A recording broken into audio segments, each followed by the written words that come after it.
was a dramatic entrance. How very, very dramatic. What's crack-a-lackin', you bloody legends? It's been a while since... I wasn't ready, I was looking at King Charles. What's crack-a-lackin', you bloody legends? We're here with another video. Lainey, what are we doing? I've forgotten what we're doing.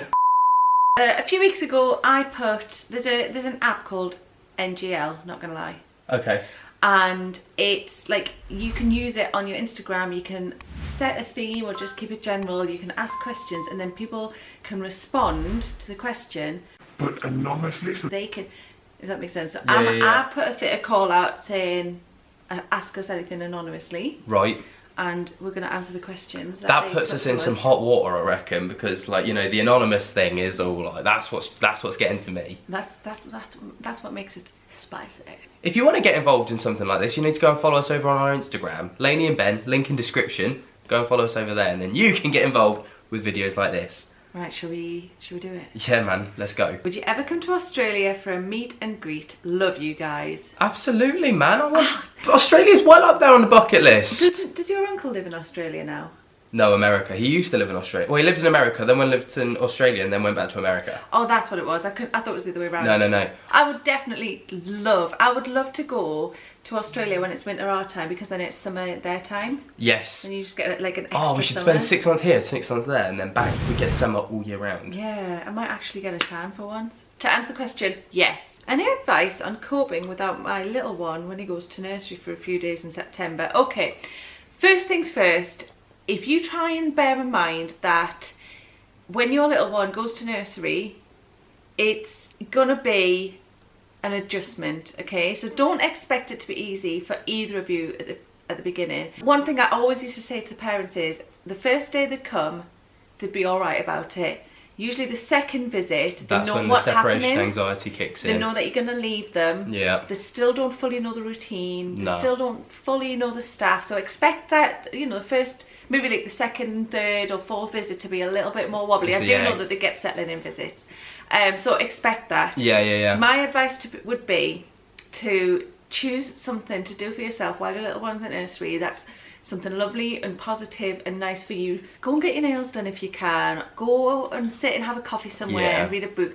Do something that's going to be nice for you to make it a nice experience. And I promise you, your little one will settle in, and he or she or they will be so happy eventually when they're there. What she said. If Dave and Andy don't follow you to your new house, how would you feel without their activity? I would miss them terribly. Yeah, like... I think I don't know, I've spent like my entire time living here being like, I can't wait to move because I can't wait for things to stop. But then I'm like, I don't know any different now. Yeah. Do you know what I mean? I would miss them, but I know that it would be their choice. Yeah. And that would be what they wished for, and that's always been what we wanted. Of paramount importance to us in this whole experience and journey. I think you've hit the nail on the head. That's a good answer. Any activity from Dave and Andy recently? Right, well, so this is actually a really interesting talking point, because from Sunday's video you would have seen some activity from the house. We realised that we had gone kind of cold turkey with uploading paranormal footage on this channel when it is predominantly a paranormal channel up until that point. You know, there were a lot of things building up to that and a lot of grief, so we were just like, fuck it, let's just go bin it off completely. And then we were like, well, actually, there are a lot of people who are like, where are they? Who kind of haven't been in the loop recently. So we were like, right, we'll intertwine it with our lives as well. So, you know, we could be like that. We've done a vlog before, haven't we? Where we were just chatting, getting ready to go out, and then something's happened. Yeah. And I think that's kind of how we're going to go. We're not going to be like paranormal investigating no more. Anymore. No more. This video is going out after our paranormal update, or poltergeist update, which will have been a few days ago. So if you haven't seen that, go back and see it. But yes, there is still ongoing activity. We have been a bit more reluctant to share it because we've had some pretty horrific trolling in recent months. Yeah. We've always said that we are going to eventually go into another direction, which is where we want to share a little bit more of our lives, and we're doing that with the possibility in mind that Dave and Andy might not follow us on our move. We've got to be realistic with it, really. Yeah, like it's coming up soon. But yeah, they are still very much around. We still feel them all the time. We're always sharing stuff over on our TikTok as well. So like TikTok's where we're going to continue to post stuff, because that's where it's been posted from the get-go. Yeah. And then, you know, maybe like once a month, or if something was was to happen in a vlog, we'd keep it in. Yeah. But, you know, if something was to happen, well, we'll just do an update, like, every so often. I hope that you guys still stick around for our, like, other stuff that we're going to put out there. It's, you know, it's just kind of going to be kind of, like, intertwined. And that's simply because we just feel like there's so much more that we're going to share with you guys about ourselves and about our life. And, you know, like, the paranormal stuff will be there also, but we just want to kind of diversify a little bit. What she said. How are you today? What a lush question. I really love that question. It's simple yet effective. I'm great. Oh, that's lovely to hear. Yeah, I'm feeling excited for the move. Like, I feel like it's opened up a lot of, it's like new beginnings. It's like new it's like not like we're moving to a new house in the same location. New location, new house, new jobs, new set of people around us, new jobs. Everything's like, different. The only thing that's going to stay the same is you. Yeah. Like, that's literally... So please hang around. Yes. Please, for our mental health's, like, sake, please. But also, like, so, yeah, what I want to say is that I've been extremely anxious today. I didn't sleep well with Apollo last night. He just was very, very unsettled. My anxiety's probably been the highest it's been for a good, like, month and a half. I think that's because we've had, like, some surveys being done on the house for removal, so it's all becoming quite real now. And also this might sound ridiculous, and I hope other people may be able to relate, otherwise I'm just an idiot, but I have found, like, unexpectedly, that Queen Elizabeth's death has like, provoked my own grief from the loss of my mum. And I've found myself grieving for the past, like, week or so, like, re-grieving, if that makes sense. Like, I feel like I'm sad about the Queen, and I've really closely watched, like, the whole situation, like, and like everything that's gone on and since then, but it's actually it's just provoked my own grief, and it's brought back a lot of feeling and memory and thoughts that time had kind of, like, healed, partially, I guess, healed for me. So I'm in myself, I'm feeling well, I'm feeling great in that sense, but mentally I've got a lot on my plate, I think, at the minute. And yeah, the house move's been stressful in it as well. Like, that's another dynamic that I think you've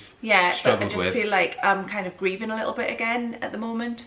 If you relate to that, please let me know so I don't feel like an idiot. Can you do another Ouija board with Sam and trying to find out Dave's last name? Might be able to identify who he is then. Right. We have done that before. I wonder, once we've moved out of this house, if we could share a little bit more of the information that we had about Dave that we felt like we shouldn't share. Not even I know what information you're on about. We were discussing it, we found some news articles and some information, and it all coincided. We found out what school he went to, and oh shit, now I remember. But we have to just have a think about that. We're no promises, because if this is him, he has living relatives. Yeah. And I would hate for people to contact them, or, like, you know, like, they're still living with the tragedy. Yeah, but if you look back on any of the other Ouija board sessions that we did with Sam, whenever we've asked that question, it's just been stumped in it. Maybe we could do a Ouija board session and then ask if we can share that. Yeah, to be continued. Do you think Dave and Andy watched Jamaica Apollo? I bloody hope not. That's fucking weird. That's like some paranormal porn, that, isn't it? Maybe this is a bit TMI, but we'd planned on having him, hadn't we? So we were, like, tracking ovulation and stuff. Yeah. So, I mean, we went for it. Yeah, we just jumped. We went for it, didn't we? Yeah. That's one of our most asked questions. That is so frequently asked, you have no idea. The amount of messages sat in our DMs being like, do you think Dave watched you? Sorry, guys. Did you believe in ghosts/spirits before things happened in your house? Why do you think you are haunted? Has your home got history? Right.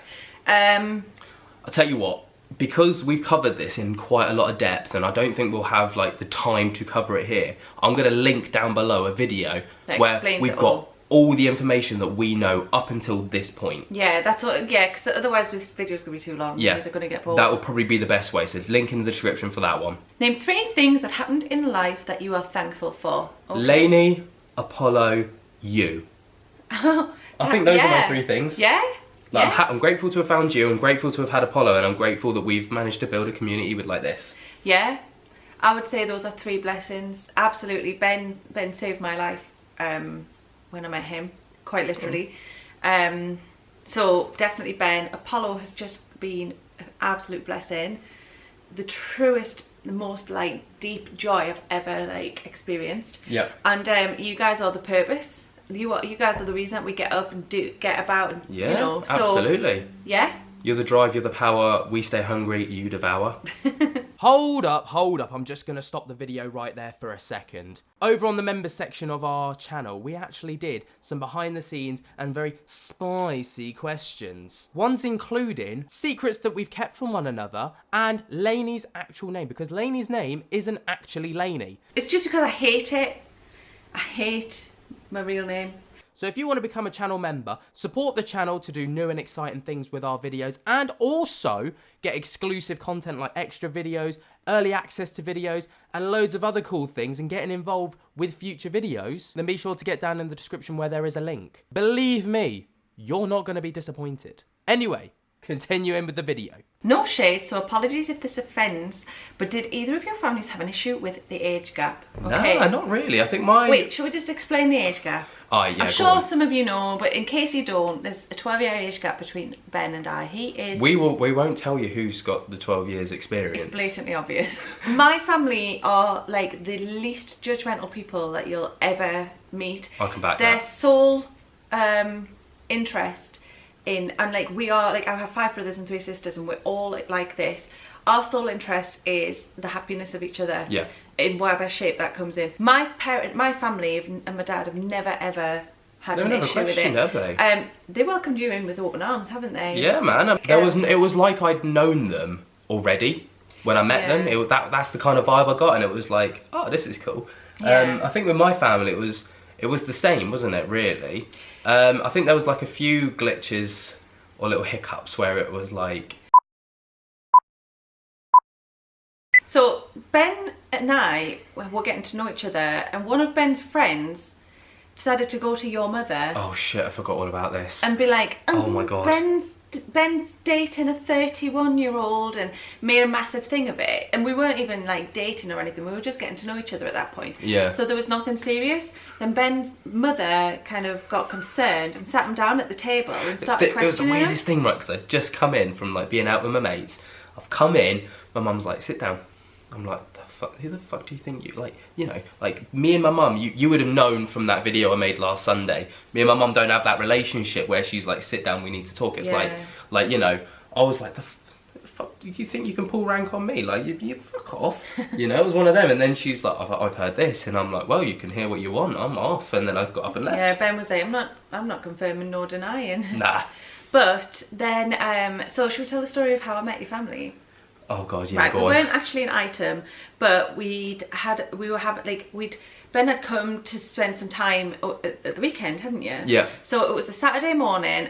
You'd been at my house, hadn't you? Mm-hmm. Like after work the night before, and Everyone's gonna be like, oh no. and it was really hot, and he'd only packed jeans, so he assumed his family were going to be out. Because they always were. And so he said, I think we'd gone in my car, hadn't we? We'd gone in your car, and So we were going to Wickham, which was like a close city near us. Yeah, we were going to the cinema. And we had to were pass on a date. Yes, we had to pass my house to get there. So I was like, right, while we go, do you mind just dropping me off at my house? I'm gonna get some shorts, get changed, and then I'll shoot off. Yeah, because it's really hot. Yeah. So I pulled up in the car outside the house. Ben jumps out. He goes in the house. Next thing I see is Ben's sister at the window, like staring through at me. So I'm like, hi. Next thing I know, his mother, who was 5 foot fuck all, like she's this. hang on, she's 5 foot fuck all with little man syndrome. She if you know what that does is, have little man syndrome. she's got little man syndrome. Yeah, she's got her arms crossed. She comes storming out the damn house. Oh, like, the car's still please ticking stop. over, and I'm like, shit. Do I drive away? Do I abandon him? Do I face this? She's like, so I put down the window and I'm like, hello, like, I've got enough to be ashamed of or worried about. Like, I've never met this woman. She goes, I know who you are. You're Lainey, aren't you? And I was like, yeah. Or she's like, are you going out with my son? And I was like, no, literally no, I'm not dating, I'm not like, I was like, no, like this. She went, tell me the truth, I'm a Londoner, I want to know the truth. And I was like that's like pulling rank, like yeah, that's like fucking, I am a London, I'd fuck you up. In my head I was like, fucking Southern softies. No, just kidding. She was like, I'm a Londoner, tell me the truth. And I was like, what was your response? Well, I'm trying to get it out, you keep interrupting. Hang on, I'll start that again. I'm a Londoner, tell me the truth. And I went, well, I'm a Geordie, so all you're ever going to get is the truth. I went, what do you want to know? She started like, she was like, all right, and I could see that she was like backing down a little bit. And then I like opened the car door and I was like, get in. She sat in the car next to me. Ben is just wandering around his fucking driveway kicking a fucking football. I'm like, you little fucker. You could have been like, Mum, stop it. Lainey, I'm getting in the car, let's go. And we could have driven off. But no, he just fucking left me high and dry with his mother, with a face like thunder. Like literally I thought she was gonna like, I don't know what she was gonna do. Or help me on at least. So she gets in the car, the door gets shut, fucking the boob sweat's going. I'm like, let's put some air conditioning on, and Ben's just hovering around the car like a fucking scared to say anything, and we just have a little chat. Next thing we know, she's like, come on, let's go in. So to lock the car, jump out, go in, and that was it. Yeah, that literally was, like, you had the baptism of thanks very much. But from there on in, it's like she was like measuring me up, and then she was like, actually she's all right. And then we went in for like an hour, we had a chat. His brother came in from playing out, didn't he? Which is so weird because my mum never like took any interest in what I was up to up until that point. That was like the first time she'd ever taken any form of interest in anything. And I'm like, well, what a fucking time to pick it. Yeah, but if your 20-year-old son is... I was 19 at the time. Well, whatever. If your 19-year-old son is going to be like bringing a 30-year-old home, you would kind of be like, what the fuck's going on here? No, I wouldn't. Love is love, man. Remember when we got in the car to go on the date and you just turned to me and went, are you alright? Because I know what my mum's like, so I was like, are you okay? Are you alright? He had pre-warned me that I think he was away, my mum's a psycho. I wasn't wrong. What is the most embarrassing thing you've ever done? I feel like I've said this one before. Thing I've ever done. You go first, it gives me some time to think. Right, this might be a repeat, so if you've heard it, I do apologise. But the most embarrassing thing I've ever done was, I started a new job in a nursery that I was working in. It was quite like an intimate setting, so there was like 10 members of staff in total. There was only one room. It was Christmas time, and we were doing a Secret Santa. Secret Santa's always the best way to get started on an embarrassing story. Yeah. Every Secret Santa I've ever done was always like joke presents or piss take gifts, and ever since then it has been as well. But I've never known a serious Secret Santa. No, so I said to a girl that I worked with, is it serious or is it like joke gifts? And she was like, oh yeah, you can do joke gifts. And I was like, awesome. She'd been there for like 2 years, so I was like, perfect. So in my wisdom, I take myself off to Ann Summers and buy things that are like willy straws and edible underwear and stupid shit like that, right? Just because it's funny, you know? And you just think as the night goes on, everyone will like loosen up and have a few drinks, we'll all have a willy straw and have stupid photos, and it'll be just fun. Yeah. So I had taken some leave during that time, and in the time that I'd been on some leave, everybody had handed out the wrapping paper, so everyone was going to get the same wrapping paper, so you couldn't tell who had brought one. But I wasn't there, so I had to wrap my wrapping paper in different wrapping paper. I don't even think I've heard this story, by the way. I definitely don't think you've told these guys. Oh, have I not? I don't think so. I'm learning of this for the first time. We get to the restaurant for the Christmas party, which is where we're gonna, you know, share out the Secret Santa gifts. I'm at the end of the table. There's like a bunch of other people along the table, and then there's somebody at the other end of the table who coincidentally happened to be my person that I got for Secret Santa. So they're all opening their gifts, and everyone's like, oh, this is so lovely. You've got a gorgeous picture frame. You've got a Yankee candle. Somebody else has got, I don't know, a pretty scarf. And then the lady at the end of the table that I had gifts for was opening the gifts and getting redder and redder and redder and sliding her present under the table, and oh, oh, hiding them under the table. And it wasn't until I'd unwrapped my present, which I think was like a fridge magnet or something, that I look up and everybody's just got these gorgeous gifts. And because they're so nice, I was like, well, who did you get? Who did you get? Oh, I got her, I got this, I got Tracy, I got Susan. And then everyone was like, what did you get? To the lady at the end of the table. And then she clearly knew it was a gift from me. And I clearly knew that she wasn't happy with it. And she was like, oh, just a few things, you know. And people were like pressing her to find out what she had.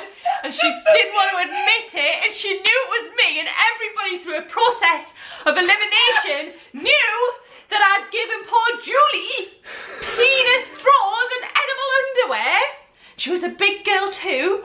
So the edible underwear was like, you know those sweet bracelets. I'm cringing for you. It's the most embarrassing thing. Oh my god. I wanted to literally like crawl into a hole. Okay, mine's not as good as that. Mine's nowhere near as good as that. But it was on a night out, so you know that it's gonna be semi-decent.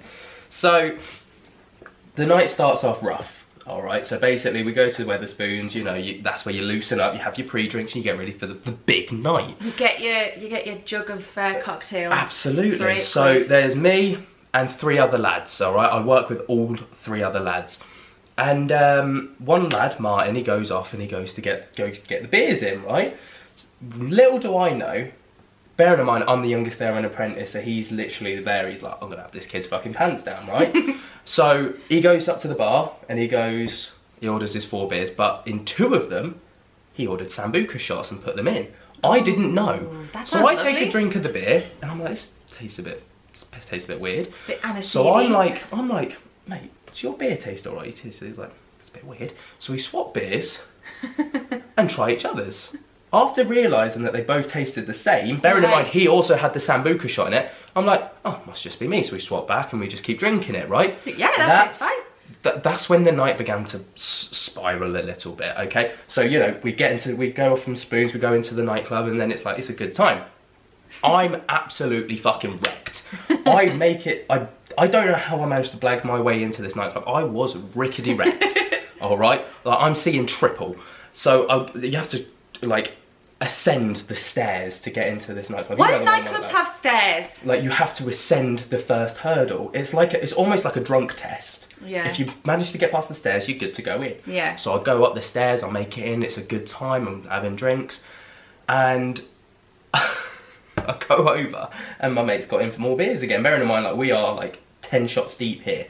So I pick up my beer, and I go to drink it, and as I go to drink it, I drink from the top of the rim, and my drink just pours right down my white shirt. Why would you do that?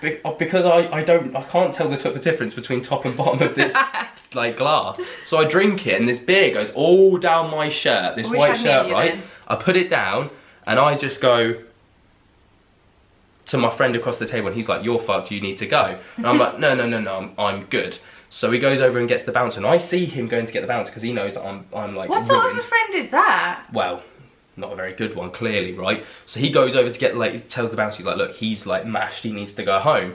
So I'm there, like, trying to act sober. Now, you know when you're drunk and you try and act sober, you just pass off as even more drunk, right? That's true. So it's all good fun and games, and I'm, like, literally trying to stare this bloke down, this bouncer, because I'm, like, and his eyes are rolling around his head. Don't act drunk. So I'm looking at him, like I'm trying, like, so intently, and he's watching me, and he's just stood there, like, waiting for me to do something stupid to justify kicking me out, right? And then I like turn, and it was just poor timing. I just bumped into someone, and then he's like, right. He comes over, gives me a tap on the shoulder. He's like, it's time to go, and I'm like, I think you might be right. So I've got to then drunkenly descend the stairs. I would have gone down on my arse. Get outside. Be back soon. Get outside. It doesn't end there.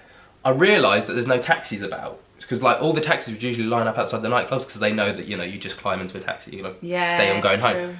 But there was none there.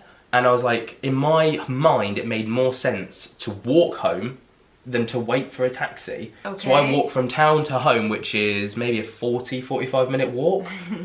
And I remember about half the journey, and then I woke up in my room the next morning to find my mum, like, dustpan and brushing up sick from my floor on brand new carpets that she'd put in like 3 weeks prior. I'd be livid. Like brushing it in, and I wake up and in the morning I've got like bruises all over my arms from where I've clearly just stumbled about and fallen over, and I've just got bruises everywhere. I feel like for a Geordie, that's just a usual night out. Well, for me, that was just a rough old time, and then so I wake up at 8 AM to the sound of my mum going shh, shh, shh, shh, right, and I'm like, please fuck off.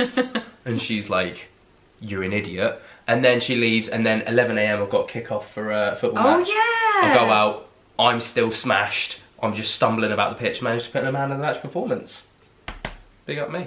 Did you get man of the match? I did. Did you I don't know how. Did you score? No, I played right back. They put, I walked in, I must have stunk of booze, and they were like, you're going to be playing right back today. I was like, thank you. Fair enough. I was like, can I just start on the bench? They were like, no, we've not got enough players. Let's just start with a nap on the bench. Yeah. So yeah, that was my embarrassing story. So those have been some of the important and embarrassing questions that you guys had for us. If you want to get involved in this in future, go over to our Instagram page, follow us over there, and you can keep up to date with all sorts, really. We're very active over on Instagram. I do like to do a little Q&A now and then, and actually in the, what are those things called? You know, there are some Q&As that you can see in the highlights. Yeah. So you can always have a little mooch along there. Yeah, so links to that will be in the description. It's just Lainey and Ben. You'll be able to find us very easily. But I hope you have enjoyed, got to know us a little bit better. It's a bit messy, our life, really. We're not perfect. But until next time, we will. Thank you so much for watching, you beautiful humans, and we will speak to you later. Peace. Peace. Peace. Ding.